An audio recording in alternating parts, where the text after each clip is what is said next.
দর্শক আসসালামু আলাইকুম। আমি ডক্টর আহমেদ নাজমুল আনাম, শিশু কিশোর নবজাতক এবং শিশু হৃদরোগ বিশেষজ্ঞ। বরাবরের মতো আপনাদের সবাইকে স্বাগতম জানাচ্ছি। দর্শক, আমার কাছে প্রায় মা বাবারা প্রশ্ন করেন, স্যার যে গরুর দুধ আমি কবে কত বয়স থেকে দেবো, আর বা গরুর দুধ দিয়ে বাবুকে কোনো কিছু রান্না করে খাওয়াতে পারবো কিনা। তো আমি মনে করছি এই ব্যাপারটা আপনাদের সবাইকে জানানো প্রয়োজন, কারণ এই ব্যাপারটা আপনারা ভুল করছেন এবং তাতে কিন্তু প্রায় অসঙ্গতি দেখা দিচ্ছে এবং বাবুর হজমে প্রবলেম হচ্ছে। আমাদের ইনফরমেশন ক্লিয়ার যে আপনারা আপনার বাবুকে 1 বছরের নিচে গরুর দুধ আপনি শুরু করবেন না। এর কারণ কি? কারণ গরুর দুধ দিলে অনেক প্রবলেম হতে পারে। তার মধ্যে যেটি নাম্বার 1 প্রবলেম, গরুর দুধের ভিতরে আয়রন কম আছে, যার ফলে দীর্ঘমেয়াদী যদি আপনি গরুর দুধ খাওয়ান তাহলে কিন্তু বাবুর রক্ত স্বল্পতা ডেভেলপ করতে পারে। এবং 2 নম্বর যেটি মেইন সমস্যা, গরুর দুধে প্রোটিনের পরিমাণ মায়ের দুধের চেয়ে অনেক বেশি, যার ফলে অনেক আপনি জানেন যে এই প্রোটিনের কারণে, প্রোটিনের আধিক্যর কারণে কিন্তু অনেক বাবুর হজমে প্রবলেম হয়, র্যাশ হয়, অ্যালার্জির প্রবলেম হতে পারে। তাহলে সেটি কিন্তু একটি খুব ইম্পর্টেন্ট ইনফরমেশন।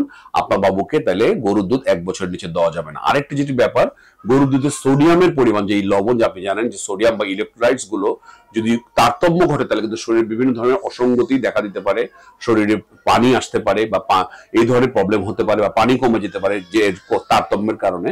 সুতরাং এই 3টি পয়েন্ট, যে প্রোটিন বেশি, আয়রন কম, সোডিয়ামের পরিমাণ বেশি, এই কারণে 1 বছরের নিচে গরুর দুধ দেওয়াটা ঠিক হবে না।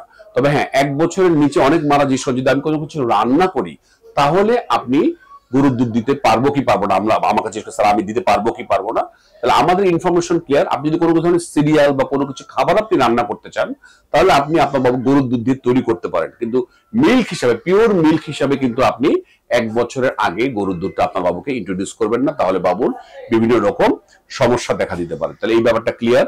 এবং আপনারা জানেন যে গরুর দুধ খেলে অনেক কিন্তু অ্যালার্জি, গ্যাস এবং ডায়রিয়ার সমস্যা হয়। যে জিনিসগুলো ফর্মুলা যদি আপনি দেন তাহলে কিন্তু সেটা ওই তুলনায় কম হবে 1 বছরের নিচে। আর এই জন্য আমি বলি 1 বছরের আগে আপনি ফর্মুলা দিন। আমরা ফর্মুলাকে ভাগ করেছি, আমার একটু আগের একটি ভিডিওতে আপনি জেনেছেন যে 0 থেকে 6 মান্থের স্টেজ 1, 6 মান্থ থেকে 12 মান্থের স্টেজ 2 এবং স্টেজ 3 হচ্ছে 1 বছর উপরে। তাহলে আমার কাছে অনেক মারা জিজ্ঞেস করেন 1 বছরের পরে স্যার কোন দুধটা খাওয়াবো। আমি বলবো কোন স্টেজ 3 বা কোনো ধরনের বিশেষ দুধের দরকার নাই।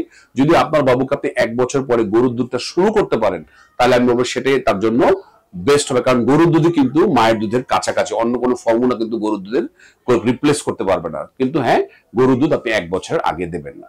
তার আগে যদি প্রবলেম হয় আপনারা অন্য ধরনের ফর্মুলা দিন। যেমন ফর্মুলা গুলোতে এল রিউটেরি বলে একটি অর্গানিজম থাকে, যেটা কিন্তু বাবুদের এই রিউটেরি, যেটা ল্যাকটোজেন 1 এ আছে, ন্যান 1 এ আছে, যেগুলো বাবুদের হজম বাড়াতে বা গ্যাস কমাতে সাহায্য করে। সুতরাং এই ব্যাপারটি খুব ইম্পর্টেন্ট। আর ওমেগা 3 ফ্যাটি অ্যাসিড, সেটা কিন্তু সব দুধই আছে। সুতরাং এই ওমেগা 3 ফ্যাটি অ্যাসিড গুলো কিন্তু পরবর্তী কনভার্টেড ডিএইচএ হয়, যেটি বাবুদের ব্রেন ডেভেলপমেন্টে সাহায্য করে। সুতরাং এই ব্যাপারগুলো মাথায় রেখে আমি আপনাদের অনুরোধ করব, গরুর দুধ খুবই ভালো দুধ, কিন্তু গরুর দুধটা আপনারা 1 বছরের পরে দিন।